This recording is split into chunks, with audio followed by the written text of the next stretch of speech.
Hi, my name's Katie and welcome to my channel. Today, as you probably saw from the title, is a little bit of a sadder type of video. I'm going to tell you about something that happened to my Lake Malawi cichlid tank, give you an update on the tanks as well, so of both my Malawi cichlid Tanganyika tank. And then yesterday as well, I did a little trip out to Atlas Aquarium to see my friend Finn and get some fish food. So I'm going to show you some fish there as well and some mbuna that they got in there. If you want to stick around and hear about what happened, then please do.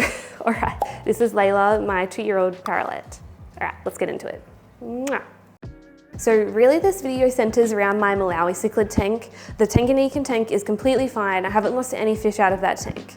But for this Malawi cichlid tank, it has been set up for about 3 years now. Of course, there's going to be some fish death that happens every now and then from aggression, which has been part of the history of this tank. However, something kind of just unexpected happened. It's like you go away and the thing that would never happen when you're here happens when you go on holiday. It is just so bizarre how that happens. Basically, I was in Germany at the time and I actually just happened to wake up really early in the morning. It was like 4 or 5 a.m. I'd gone to bed at like 7 o'clock the night before because I was just so exhausted from traveling. And I got a message from Emily, so Gem Aquatics, who was looking after my tanks, done it heaps of times before and knows exactly what she's doing with the tanks. There was one fish that was dead.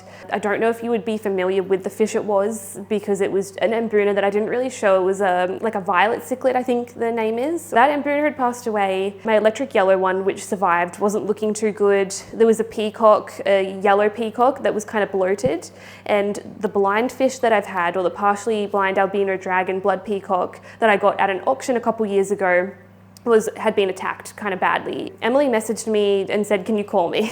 And when I saw that message, my heart just dropped immediately because straight away I was like, oh gosh, like something's happened to the tanks, maybe one's cracked or something. Poor Emily is sounding stressed on the phone, explains the situation. She's checked the water parameters. The parameters were all completely fine. It was 0 ammonia, 0 nitrites, and the nitrates were like around 30-40 parts per million, which is super normal for my tank. She said that the water felt a little bit warm. It was winter here at the time, so the heater would be, turning on quite a bit. 300 watt Eheim heater connected to an external regulator. So it's like these regulators that you get for using like beer and stuff like that, making that to check the temperature. I think there's an Inkbird one, which is a kind of popular one that a lot of people use. Basically, the regulator was flicking between 26 degrees and then 32 degrees, just sporadically. So it seemed like there was something not right with the probe or the regulator. And it seemed that the tank had got really hot. So it was around like 32 degrees. They need warm water, but not that warm. 26 degrees is what they stay at. Maybe 28 is like a max in summer. But 32 was like discus level temperature, way too hot. Their metabolism speeds up and then they get aggressive. And then when they're being fed by automatic feeders, they're getting a lot less food.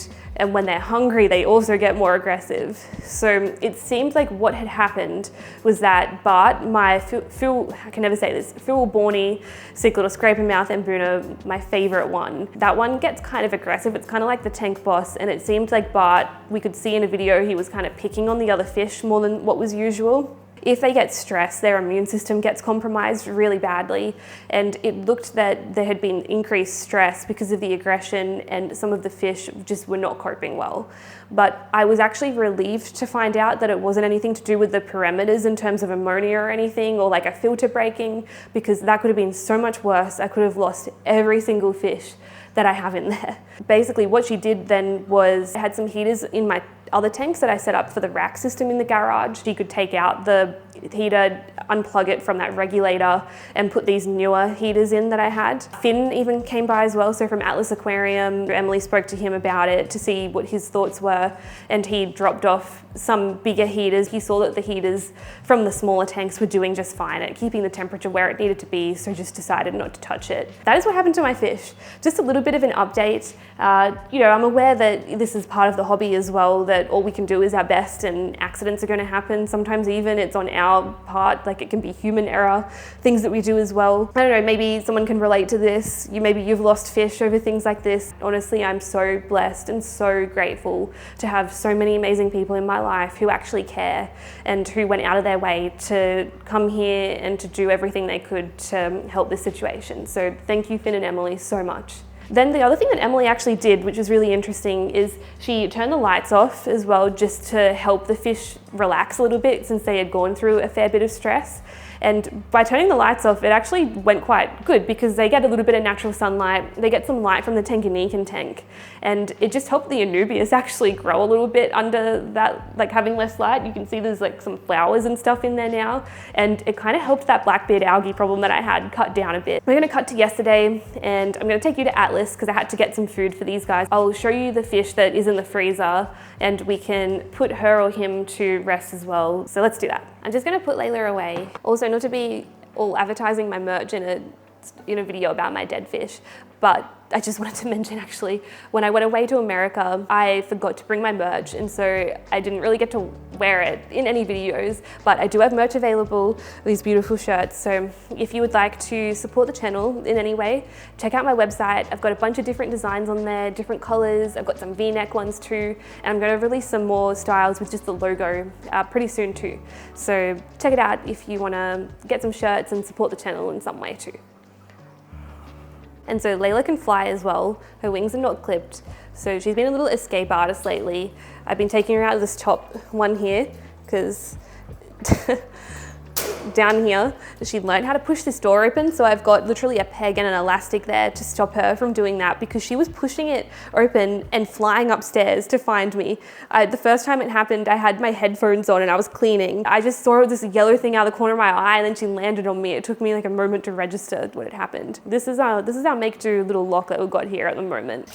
So in here is my dragon blood cichlid. Just got taken out and put in some water, and then when Finn came over, put her in the freezer. I've never actually buried a frozen fish, but you never want to flush your fish down the toilet because then if they've got any type of disease or anything or bacteria, then that water can get connected into the waterways. So it's just always a better option or safer option to bury them instead. Had some other projects going on, like little patio pond, but it's all a lot to fit in this one video, and same with my Florida biotope that I set up in my rack system. I will get around to doing a video on that. I have to like work around all the cobwebs in my yard. And that is tree roots. I think I should take it out of the plastic or it won't decompose properly. All right, it's like a fossil. Once it melts a bit, I'm gonna come back and I'm gonna fix that. I got a message from Finn this morning from Atlas Aquarium, which was actually really good timing because he let me know they've got some bigger Mbuna cichlids that have just come in. Hi Finn, it's Katie. Welcome to my phone call. Toilet. What about the toilet? You sound like you're in the toilet. No, I'm just in a normal room. Good luck with the Oh, thanks. So you were saying that you've got some Mbuna? We do. Guy was changing the tank up a little bit. He wanted to go into tetras and stuff. Okay. So we swapped him some tetras for his Africans. We've got a few big ones for you to choose from. Right, okay. And are they all Mbuna? They are, yeah. There's some obese zebras, there's some yellowtail ACIs. Well, I think I'll come and check them out. I've got to get some food as well, so I can check them out and see if they're as nice as you say and get some food. Awesome. Sounds good. Catch up. Cool, bye. I've been giving them some brine shrimp lately. They love this stuff. I'm gonna give them a couple.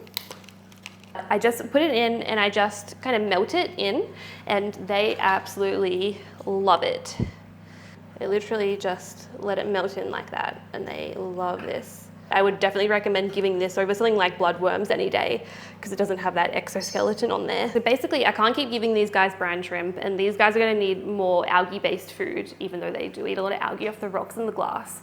So let's just quickly head to Atlas before they close because we need to get that done and get them some food, have a look at these fish, and then we will come back. How's that? All right, here we are at Atlas Aquarium. Let's head on in. So this is just North Brisbane. It says pull, but it's push. Hi everyone. What? All right guys, we're here at Atlas Aquarium. We've got Finn here. And so... Is this on? Yeah. And so Finn's got some stuff to show us, so let's have a look. All right. Alrighty, so Finn, what have you got to show us? Got a couple of fish. All right. We got all of these today. We're really heavily overstocked, so Katie's going to help us clear out some tanks. Maybe. You have an ACI, I have an ACI. I've got a few of them. I've got the whitetail ones and the yellowtail ones. Okay. I kind of like the white ones though, like these white zebras. They're very cool. So at Atlas Aquarium, they've got some pretty cool fish. They get some rare ones in here. So some of the rare ones too that they've got at the moment, you were saying that's the biches. We've got these little guys. We've got Delhaize Vishirs. We got Platinum Longfin Senegal. Oh, Got, nice. yeah, there's a few here.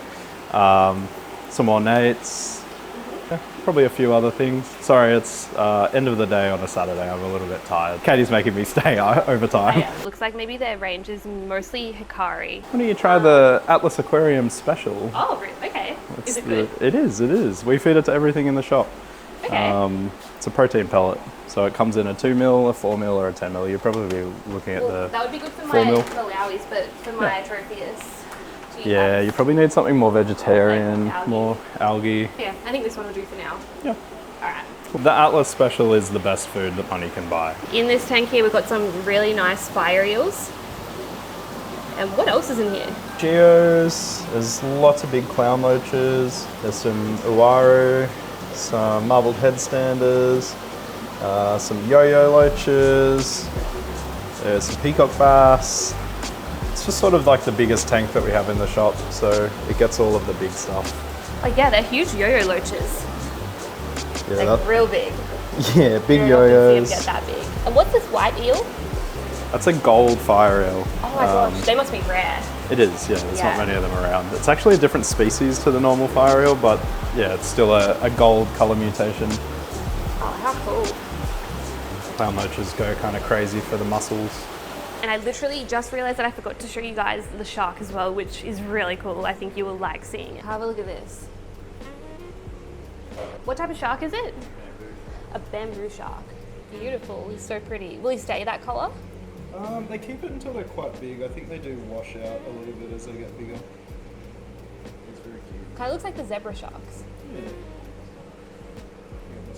Literally got everything. Ooh, flagtail cod. That's really cool. You can get one of them for your For my African cichlid tank. Into a saltwater, which will be literally never. Alright, what do you think, Layla? There we go. What do you think? Is it good?